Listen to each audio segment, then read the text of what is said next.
And Dr. Tebaldi, I'm going to turn it over to you at this point. We're very eager to hear what you have to share with us. Well, thank you, Jim, and thank you to all that are listening in and hopefully also seeing my slides. It's a pleasure. Like you said, I'm going to talk about some research that by now is actually about 2 years old. It has to do with trying to model the impact of sea level rise on extreme water levels along the US coast. And since my understanding is that the interest of this group is more towards the Pacific coast, I try to highlight those kind of results for you. So this is just a shot of the first page of our paper that you can look up if you are interested to read more about this research, since I try not to overload this talk with technicalities. And as you see, it's a collaboration with Benjamin Strauss, who is actually the director of the Sea Level Rise program at Climate Central, and Chris Servas, that works for NOAA. So the paper was published, like you see, in 2012. And I want to, before we get started, also point you at this URL, this web page that is at Climate Central. It's an interactive website where you can go and click on various locations along the US coasts, and you can find a lot of interesting statistics on future scenarios of sea level rise and their impacts on storms and high water levels along the coast. Jim, you'll notice there is no Alaska on this map, but I have to, I'm pleased to say that we are working on it, and very soon also Alaska will be featured, and Hawaii actually would be featured in our display of results. So let me start here with the general idea of this work, which was to try and evaluate what kind of changes in extreme high waters due to sea level rise we can expect. And you can think of it very simply as sea level rise increasing the mean level of water, and so providing a higher launching pad for these storm surges, which we then expect to become higher in time. We present this assessment in terms of projections out to 2030 or 2050, so it's a relatively short term rather than looking, for example, at the end of the century. And we do that for various locations along the US coast. We do this by using both measurements, so observed data, and projections of global sea level rise. So it's two very different types of data. Gauge measurements are observed. The projections of global sea level rise are by definition obtained through models, models of future changes. And what we do is we apply what's called generalized Pareto distribution, which is a specific statistical distribution that is used to model extreme values. And we do that over the observed data at each gauge, and I'll show you a map of these gauges in a second.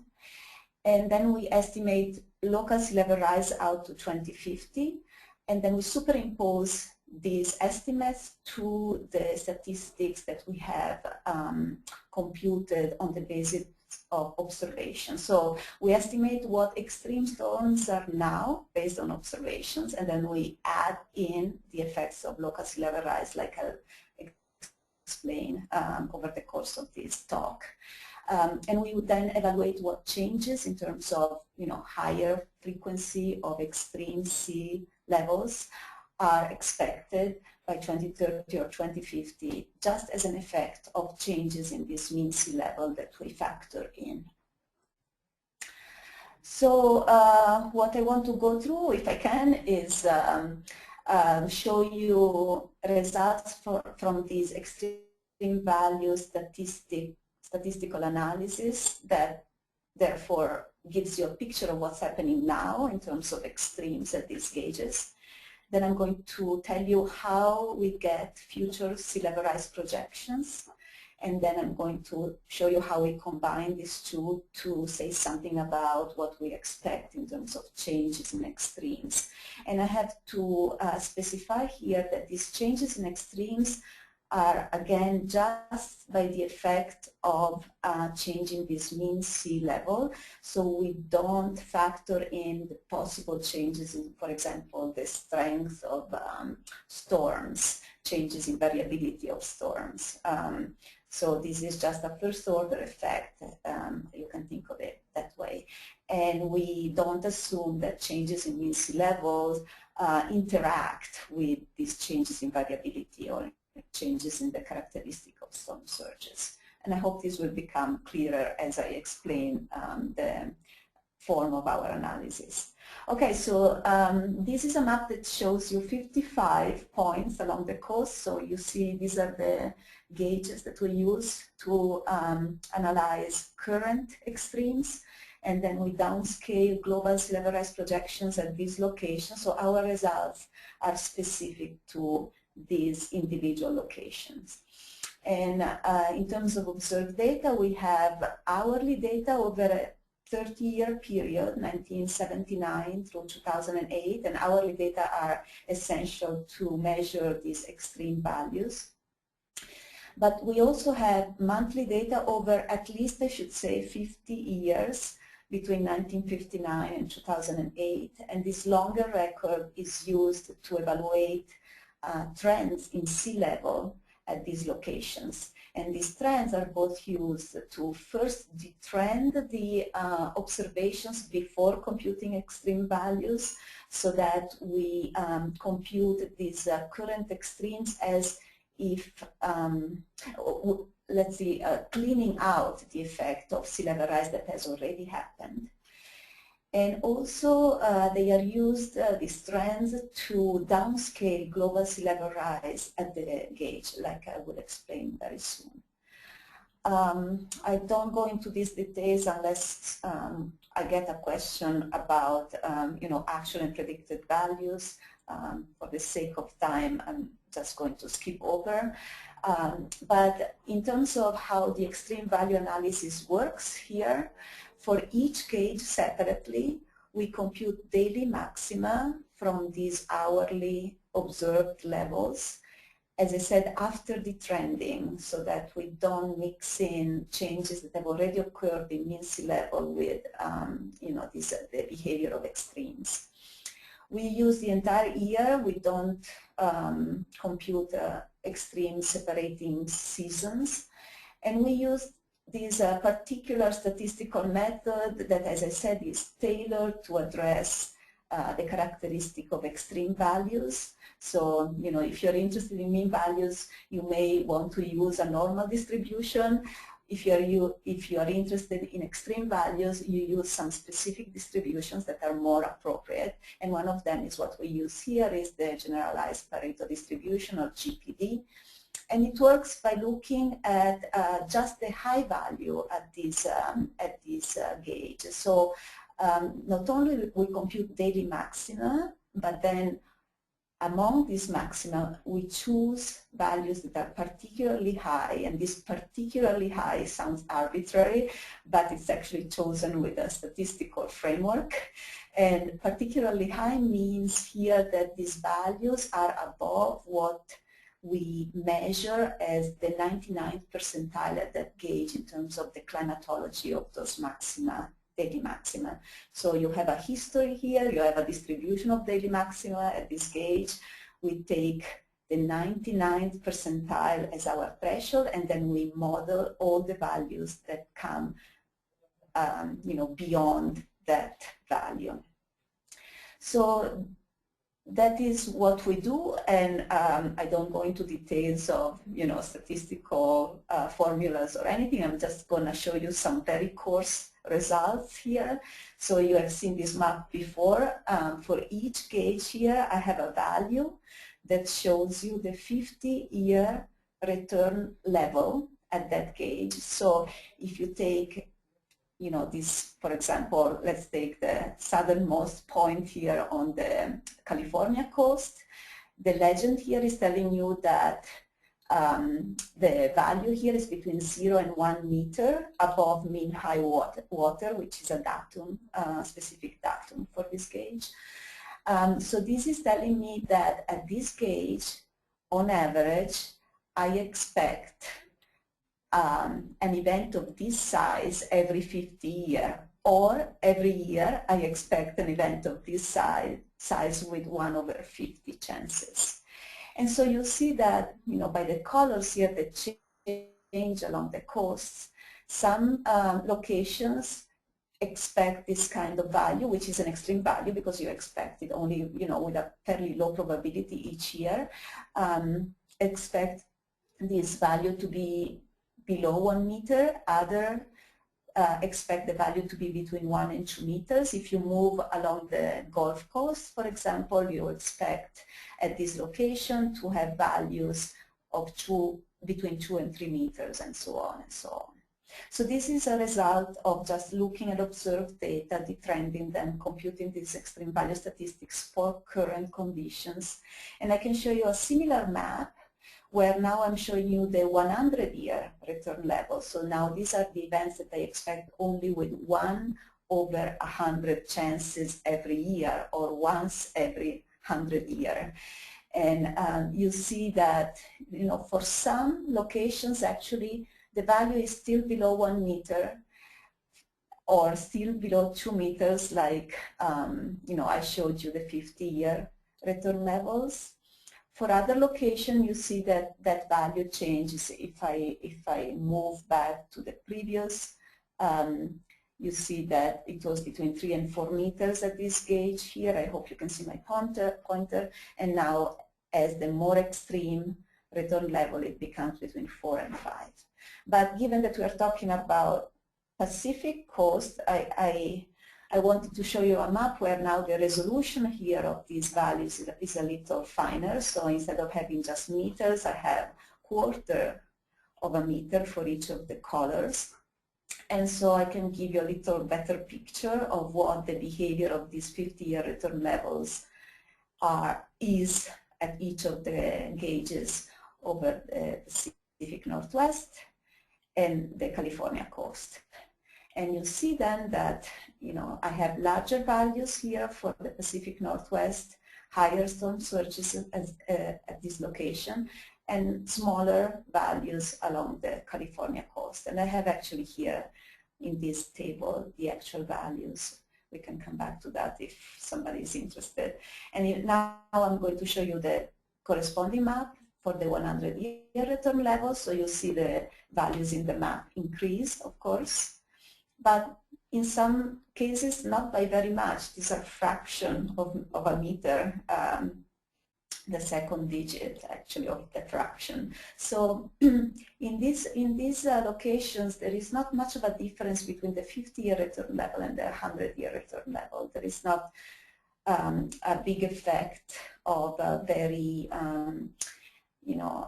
very infrequent storms coming along and changing the statistics of these extreme value distribution.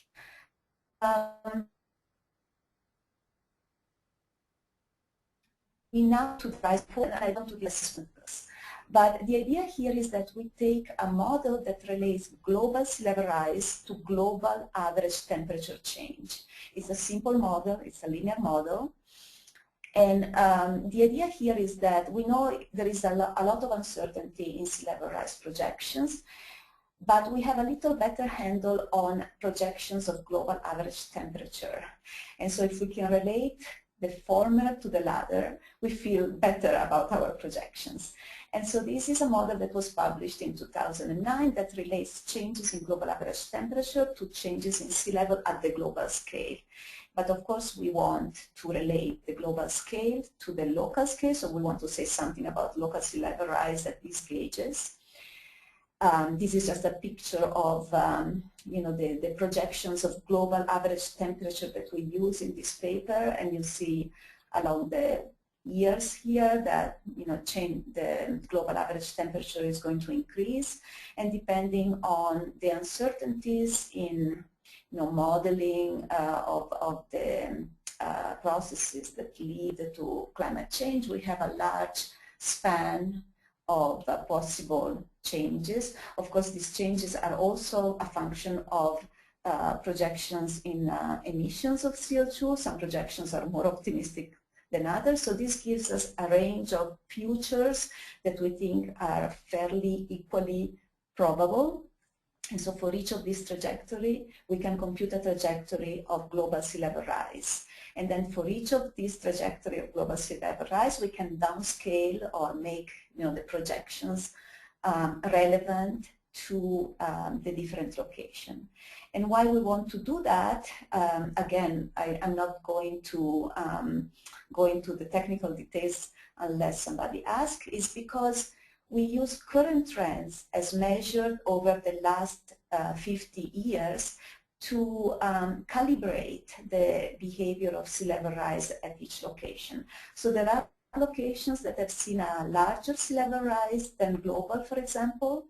We will use that information to recalibrate the future projections so that at that location we will see a larger increase in sea level rise than the global sea level rise projection. And vice versa, if currently, looking back 50 years, we see that at that location sea level rise has been slower. And as you probably know, the reason why sea level rise would be slower or faster is mainly due to the movement of the continent, of the land. So that kind of counteracts or enhances the changes in global sea level rise that are driven by expanding the volume of the water by making it warmer, or adding more water to it by melting ice sheets and like Greenland and Antarctica. So here is a picture of, on the left-hand side, current trends that we compute from the gauges. And you see that local sea level rise has been faster along the East Coast and in some locations of the Gulf Coast, and slower along the Pacific coast.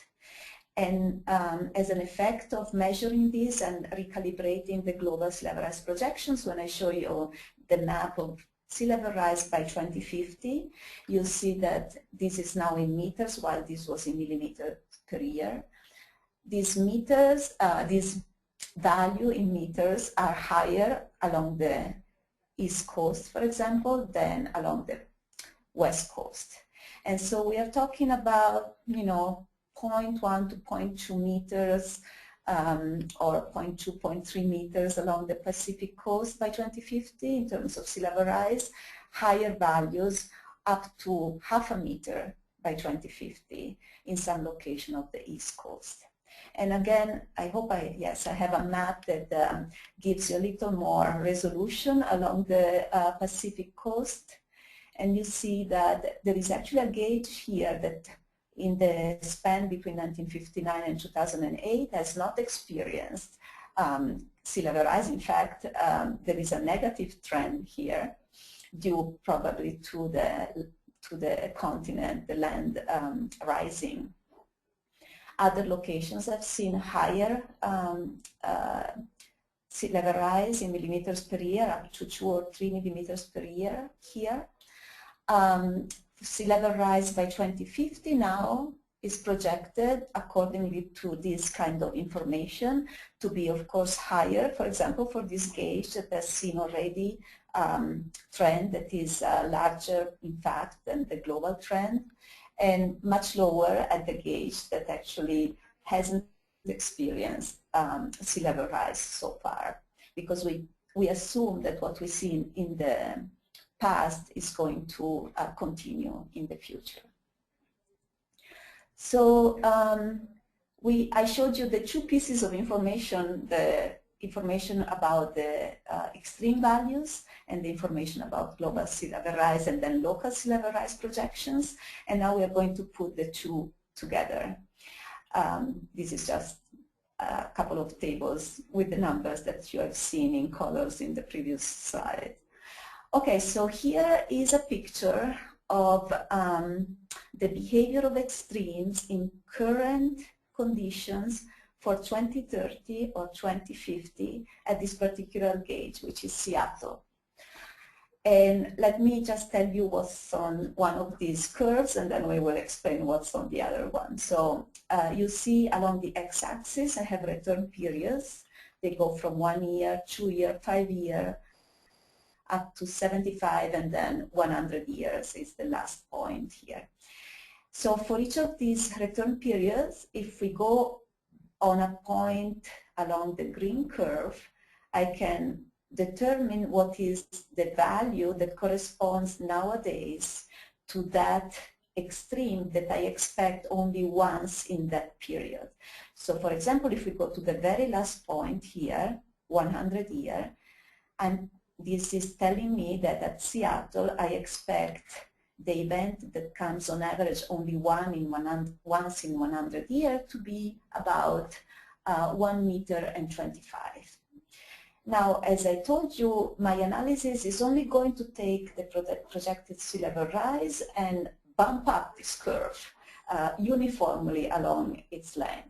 And so you see that the blue curve that corresponds to the same kind of extreme statistics for 2030 is just offset by an equal amount from the green curve. And of course, the red curve that corresponds to 2050 is offset by a larger amount. And that amount corresponds to the mean projection of sea level rise at that location by 2030 and 2050. Now I have two displays here because I'm a statistician, I'm interested in uncertainties. And of course, performing these with statistical methods, you can get an idea of the uncertainty in the extreme value distribution. And so for current statistics, you see this range corresponding to the 100-year value, for example. I don't have just a best guess, I have an interval. And the same uncertainty I transfer to the future if I don't take into account uncertainty in sea level rise. But if I want to take that into account, then I go to the display on the right-hand side, where, as you can imagine, my uncertainty increases as I go farther into the future. And so you'll see that the range around the red curve is much larger now than the range around the green curve, because it includes both uncertainty in the estimates of extremes, but also uncertainties in the projections of a global sea level rise. So I can scroll through and show you pictures of all the gauges, for example, that I have, but I'm going to actually get to an example here, because I want to just tell you for a specific gauge and for a specific event how the statistics are going to change. So here is an example for this particular gauge, where I'm showing you that the current 100-year event is around 2 meters, right? So the point on the green line that corresponds to 100 years along the x-axis is a little lower than 2 meters. Now I'm asking, what is the frequency that I should expect for that same kind of event of that same magnitude in 2050? So I'm going to take the same height along the y-axis on the red curve and project down and find that by 2050 what I now consider a pretty rare event, one that I expect only once in 100 years, is going to become much more frequent. In fact, it's going to happen on average once every 20 years. So with that kind of frequency enhanced with respect to current. So you can play this game for all your gauges, of course, and so you can ask for each gauge what is the new frequency, for example, in 2050 of what is now a very rare event. And that is what the next slide is going to show, where for each gauge, I'm just asking this simple question. Of course, there are very different questions that you can ask. You can wonder about a much less frequent rare event, or a much higher event. But let's say we are just interested now in seeing how the frequency of what is now a 100-year event is going to change. And this map now for each color has a value that is number of years.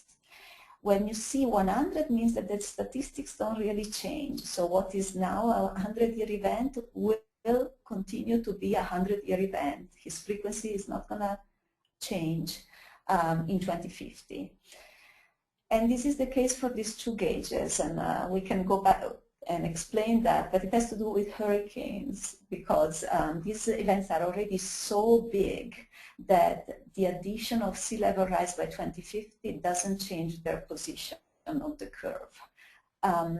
But for events that are not as big, and by curves that change by sea level rise enough, you see that in fact for some location along the California coast, what is now a 100-year event has to be expected by 2050 to happen almost every year, or every 5 years, or every 20 years.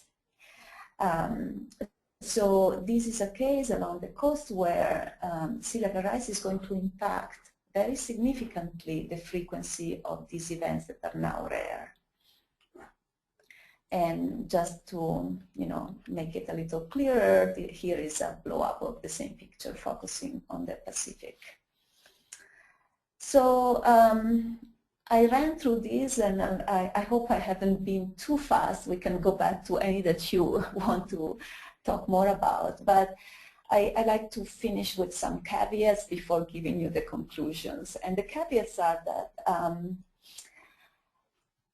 what I'm using here are 30 years of hourly data to compute extremes, and so there are, as I showed you over those curves, uncertainties, and one has to always consider that interval besides the best guess that I was talking about now, for example, for the last maps that I showed you.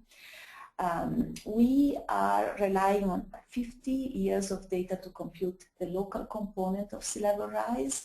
As I told you, I'm using that to compute a linear trend, and then I'm assuming that the differential between that linear trend of sea level rise at the local scale and the global sea level rise that we have experienced is going to remain the same in the future. As you can imagine, all I talked about is based on extrapolations, right? Because I'm using these 30 years of data to tell you about events that happen on average every 50 or every 100 years. And here statistics helps by modeling the distribution that allows you to extrapolate, but again there are uncertainty around those. Even the projections of sea level rise that I'm using, the ones that rely on this relation between global average temperature and global sea level rise, are based on an extrapolation, because that relationship has been estimated on the basis of observations. So we use global change in temperature and global change in sea level rise as observed to estimate how one relates to the other. And then we use modeled global temperature projections to infer global sea level rise projections. And as I mentioned already in the introduction, I'm just showing you the effect of the mean sea level changing. I'm not modeling changes in storm intensity, for example, or the interaction between the sea level being higher and the surge intensity that could be higher just because there is more water available for the surge or less friction. On the other hand, after all these caveats, I rely on, for example, what IPCC said in AR4 and has confirmed also the last time around. The fifth assessment report has been published recently. We consider mean sea level change as the most significant factor in near-term changes in storm surge characteristics. So this first-order effect is considered to be the larger one when we look out to 2030 and 2050. And I showed you how this combination of sea level change and current variability of extremes can show you how new statistics of extremes are going to play out in the future and how those compare to the present. I showed you the behavior of locations along the Pacific coast. I want to focus for a moment on the Pacific Northwest, maybe because I'm biased by the idea of trying to be as close to Alaska as possible, but we saw very significant changes in these return periods and return levels in this location, even if those are locations where actually global sea level rise is not going to be as fast as, for example, over the East Coast. And this has to do with, the interplay between what is now a behavior that is not very variable when you look at extreme value statistics. I showed you how the 50-year and the 100-year return levels were not very different from each other. But just by not seeing much variability, even a small change in global sea level rise changes the statistics of extremes fairly significantly. So as the last slide, I have again this map and the location of the web page there on top, and I invite you to go and click around and see what it provides in terms of statistics of extremes and how they change in the future. And I think I'll stop here. Thank you. All right. Thanks very much, Dr. Tebaldi. For folks out there, I failed to say at the beginning, if you do have questions, there is a question box that's part of your GoToWebinar interface over there. So please type those questions in, and I can read them to Dr. Tebaldi. So if we do have questions, go ahead and enter those in, and we'll see if we have any that you can answer for us.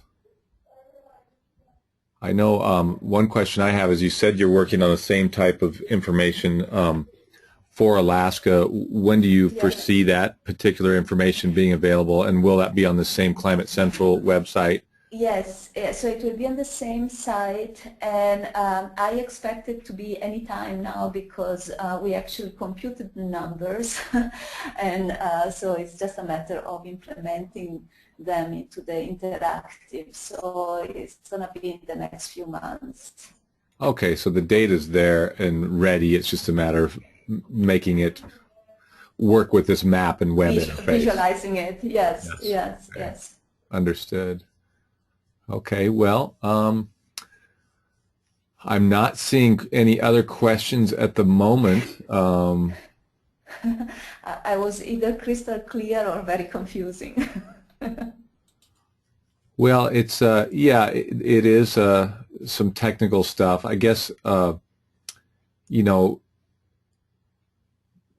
answer me this, and I'll pose one more question, and that is on your second to last slide, you were talking about, and you emphasized this a couple times, that your calculations were not made, or were made without considering the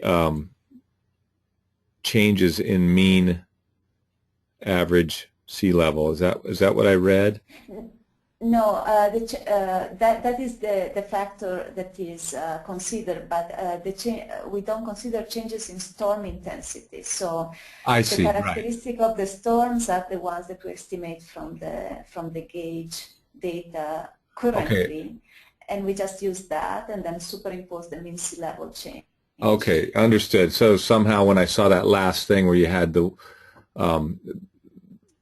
in the next column, you mentioned that, the mean sea level rise is one of the major influences on this. Yes. I was like, well, how do I rectify those two? So you didn't consider that effect on surge intensity?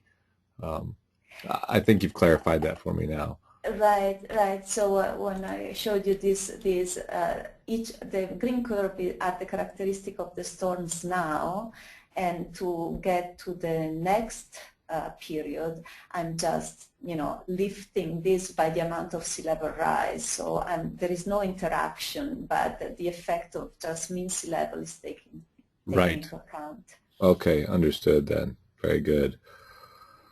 All right. Well, I do thank you for sharing this information with us today. The webinar has been Sure. recorded and will be made available on the Ocean Alaska Science and Learning Center's website. And Okay. to everyone else out there who is in attendance, I appreciate you attending. And yes, something Sure. else to And add? I have my email on the first slide, so if somebody comes up with a question, I'd be happy to try and address it even in the future. Do you mind raising that or making that show full screen? That first Yes. one there? Yeah, there we go. That way folks can see the email if they have a question about the information. And really appreciate it, Claudia. I know we tried to do this earlier and we missed connections, and so I'm glad you were able to finally come back around and join us. Sure. Thank you very much. All right. Well, have a great afternoon, everybody. And You too. we will have another POET webinar. We have one scheduled next week on the 29th of October. We'll be talking about sea star wasting and some of the current understanding of that and some of the current citizen science projects that are in place to help monitor that. So join us again next week. And I think that's it. Thanks very much. Thank you. Bye. Bye now.